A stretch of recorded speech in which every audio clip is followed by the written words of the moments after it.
انا مش عارف ازاي بتروحي تشتري القشطه من بره الكيلو ب 230 جنيه، وانت ممكن من كيلو لبن واحد جاموسي تعملي كيلو قشطه. شقلب حلتنا وننزل بكيلو اللبن، وزي ما قلت لكم عايزين كيلو لبن جاموسي هغليه كويس جدا. بعد ما اللبن يغلي هنزل بمعلقتين من النشا زي ما انتم شايفين كده بالشكل ده. احط النار وبعد كده هبتدي ان انا اقلب. في نص التقليب هنزل بمعلقه سكر كبيره.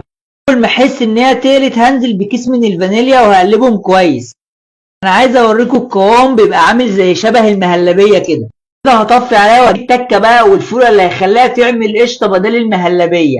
ده تمن قشطه اي نوع زي ما انتم شايفين كده، مش هيكلفكم 20 جنيه، وهنزل بهنا ما حطيت القشطه وساحت هضربها بالهاند بلندر، واللي ما عندوش هاند بلندر ممكن يعمل العمليه دي في الخلاط عادي، ولازم الفقاعات دي تبان وهي في الضرب.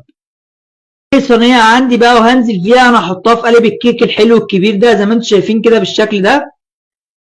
بعد كده انا هغطيها بالاسترتش، والاسترتش لازم يكون عايم تحت بالشكل ده كده، واللي ما عندوش استرتش ممكن يحط اي كيس عادي. هنعمل ايه بقى بعد كده؟ هنجوم الكوكب هنسيبه لو في الفريزر لمدة نص ساعة، لو في التلاجة لمدة 3 ساعات. ما تنسوش اللايكات الحلوة بقى عشان خاطر نخش موضوعة الجن. بعد نص ساعة أو 40 دقيقة من التلاجة نعرف منين إنها نجحت بقى؟ لما نيجي نشد عمو ده وما يطلعش فيه حاجة. الله الله الله.